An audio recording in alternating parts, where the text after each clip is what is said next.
بسم الله الرحمن الرحیم. حالات د قاری بیانېدل د هغې نه اولنی حالت بیان شوی چې هغه ته وایي ابتدایي تلاوت، ابتدایي صورت. او ویلي مې وو چې په دې کې اعوذ بالله او بسم الله دواړه ویل لازمي دي، او دا ځکه لازمي دي چې د دواړو محل موجود دی. څنګه؟ د اعوذ بالله محل ابتدایي تلاوت دی چې دلیل فی آیات دی فاذا قرأت القرآن فاستعذ بالله من الشیطان الرجیم، او د بسم الله محل ابتدایي صورت دی ځکه چې په ابتدا د صورت کې بسم الله لیکلی شوې ده. دې خبرو تعلق د اولني حالت سره ابتدایي تلاوت، ابتدایي صورت. اوس دویم حالت د قاری بیانو چې هغه ته وایي ابتدایي تلاوت درمیاني صورت، چې سړی تلاوت شروع کوي او د صورت د من نه شروع کوي، څه له کول پکار دي؟ نو په دې کې اعوذ بالله ویل لازم دي، بسم الله ویل بهتر او نه ویل جایز دي. که څوک یوازې اعوذ بالله کوي دوه صورته جوړیږي، وصل او فصل، او دواړه جایز. مثلا أعوذ بالله من الشيطان الرجيم لن تنالوا البر حتى تنفقوا، دا يفسر أو وصل أعوذ بالله من الشيطان الرجيم لن تنالوا البر حتى تنفقوا مما تحبون، دا وصل قبل فصل. دا دواړه جایز دي، وصل او فصل دواړه جایز دي، لیکن د اعوذ بالله وصل د هغه آیات څخه صحیح نه دی د کوم آیات په اول کې چې د الله نوم راغلی یا د الله ضمیر یا الله ته ضمیر راجي وي یا د الله یو صفت د اول په اول د آیات کې راغلی. لکه مثلا سړی وصل کوي أعوذ بالله من الشيطان الرجيم الله يعلم ما تحمل كل أنثى، چې دا د آیات په اول کې د الله نوم راغلی یا د الله صفت راغلی اول.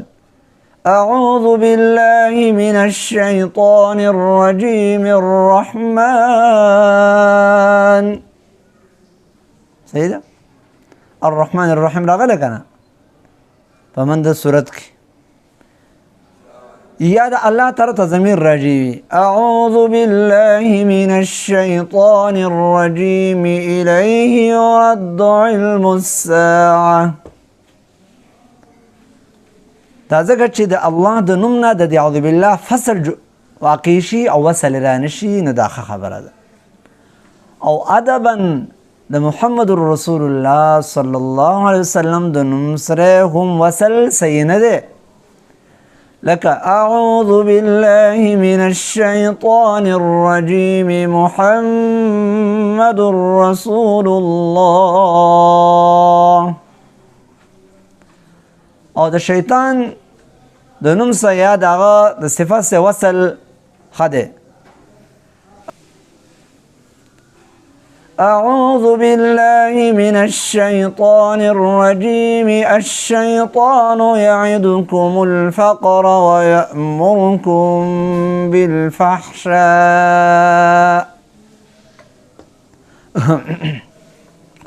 خدا خبره شرعاً لازم نه په موږ خدا علماء ادباً دا تعبیرات کړي چې یاره داسې په داسې ځایونو کې فصل واقع شي نو ښه خبره ده. و د بسم الله خبره کو کو څوک بسم الله ویل غواړي هغه به څه کوي؟ دغه لپاره څلور صورت دي: وصل کل، فصل کل، وصل اول، فصل ثاني، فصل اول، وصل ثاني. أعوذ بالله من الشيطان الرجيم بسم الله الرحمن الرحيم ومن الناس من يقول، دا وصل شو. وسوګرا د دې فصل اول فصل ثاني. اعوذ بالله من الشيطان الرجيم. بسم الله الرحمن الرحيم. ومن الناس من يقول آمنا بالله وباليوم الآخر.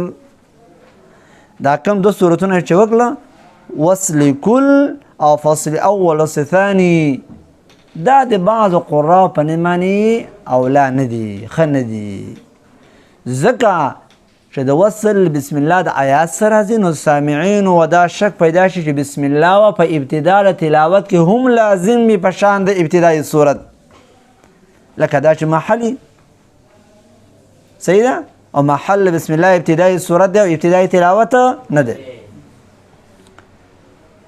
دو طریقې په دې کې پکار دي چې یوه د دې نه وشي یو فصل بل وصل اول فصل ثاني. أعوذ بالله من الشيطان الرجيم. بسم الله الرحمن الرحيم. ومن الناس من يقول آمنا بالله وباليوم الآخر. دا وصل اول فصل ثاني ندا پکار یا فصل کل. أعوذ بالله من الشيطان الرجيم. بسم الله الرحمن الرحيم. ومن الناس من يقول آمنا بالله وباليوم الآخر وما هم بمؤمنين. دا شو ابتدائی تلاوت درمیانی صورت. نو خلاصه دا شو چې ابتدائی تلاوت درمیانی صورت کې اعوذ بالله ویل لازم دی، بسم الله ویل اختیاري دی.